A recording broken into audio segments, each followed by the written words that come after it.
Okay, so we want to talk about the grouped distribution and how to find the mean and the variance and everything. So the first thing we do is we want to make sure that we have the correct midpoints. And midpoint, remember, is the lower limit plus the lower limit divided by 2. So in this case, 0.0 plus 1.0 divided by 2, which gives me 1.1 divided by 2, 0.5. So my midpoint is 0.5 here. And if I'll notice, there is a difference of 1 right here. So that means that the midpoints have a difference of 1. So I'm going to find 0.5, 1.5, 2.5, 3.5, 4.5, and 5.5. So those are my midpoints. In order to find your mean for a grouped frequency distribution, what you have to do is you have to take the midpoint times the frequency. So that means 0.5 times 45, and that's going to give me 22.5. Then I'm going to do 1.5 times 18, and that's going to give me 27. Because what I'm doing is the frequency tells me how many items are in that particular class. So that means I've got 45 items, anywhere from 0.0 to 0.9. I don't know their exact values though. So I've got to look at a way of calculating the mean. Usually the mean, we just add up all the numbers and divide by how many there are. Well, in this case, I don't know what these 45 values are. So I'm going to estimate those 45 values all to be 0.5. So I'm going to take 0.5 times 45 because I have 45 of those. And so for that class, those total up to 22.5. I'm doing the same thing here. I'm saying that there's 18 values that are 1.5 because that's an estimation. And so if I take 18 values, it's like saying 0.5, 0.5, 0.5 for 45 times. And I'm going to add them all up. Same thing here. I've got 1.5, 18 times, and I'm going to add them all up. That's what these numbers over here are. So then I'm going to have 2.5 times 16, which is 40, 3.5 times 17, which is going to give me 59.5, 4.5 times 12, which is 54, and 5.5 times 13, which is 71.5. So again, these are like having all of my numbers lined out to get these values. So I'm going to add these values up, and wherever I add these values up, I get 274.5. So this is like I've added all of my numbers up. So to get my mean, I'm going to have to take that 274.5 and divide it by the total frequency. And so I've got to add up my total frequency, which is 121. So I'm going to divide 274.5 by 121, and I'm going to get 2.27. Notice I rounded to 2 decimal places. That's because my data points are rounded to 1 decimal place. So my mean, my variance, and my standard deviation will be rounded to 2 decimal places, 1 more than that. So we finally found the mean. Now, in order to find the variance and standard deviation, we have to continue this using this mean, 2.27. We're still going to use the midpoint, and we're still going to use the frequency, okay? And so I need to find what the midpoint minus the frequency is. So that what I'm doing is 0.5 minus 2.27. The reason I'm doing that is I'm trying to find out how far is that midpoint from the mean to find my variation there, okay? So I get negative 1.77. This is like whenever you're finding the normal variance and standard deviation, you do the data point minus the mean. We don't have the actual data point, so we're doing the midpoint minus the mean.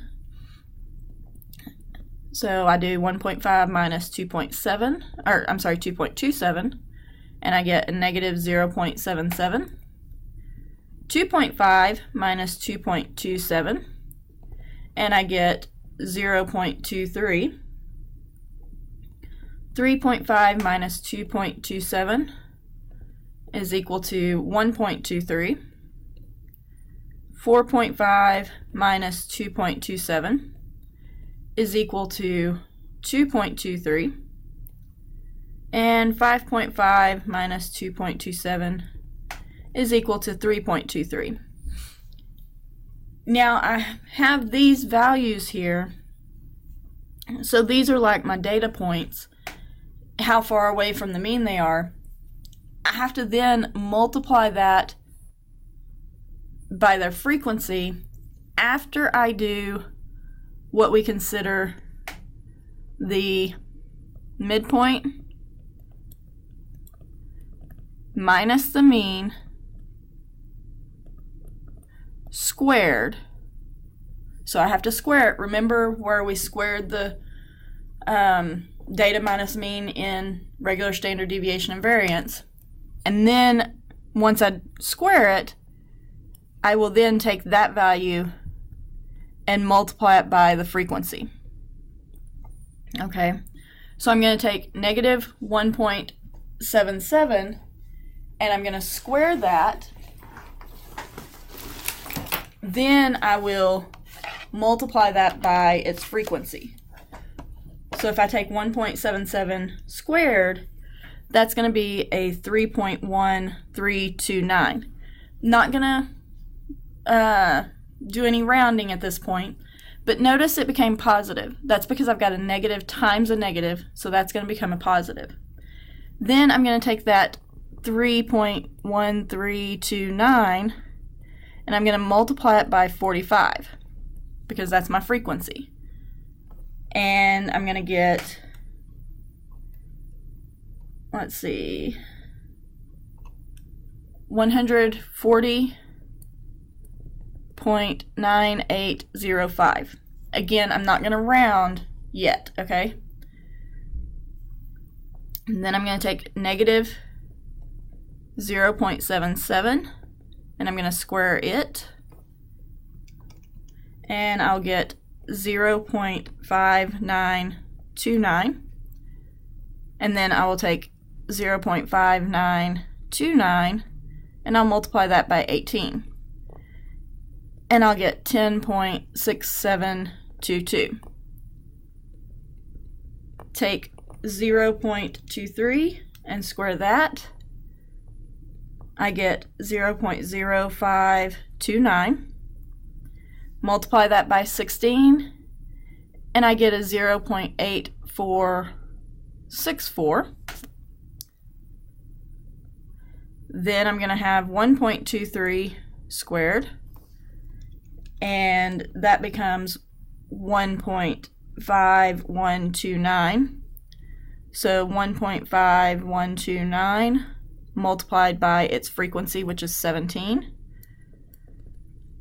And I get 25.7193.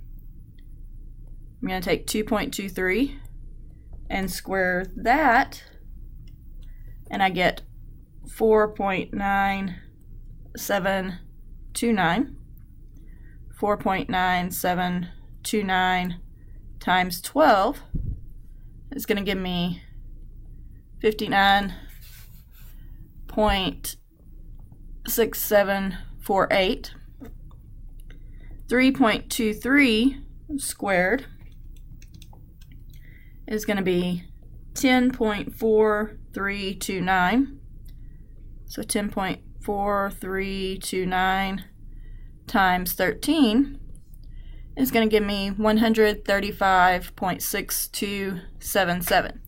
So I now finally have the values that I'm going to use to sum up and get my variance. Because remember, even with regular variance, we did data minus mean squared, and then we added them all up. Well, we're still doing data minus mean squared, but we have to multiply it by its frequency because we've got 45 data points in this first class. So whenever I add this up, I should get 773.5209. So my variance is going to be 373.5209 divided by still my total frequency added up, which is 121.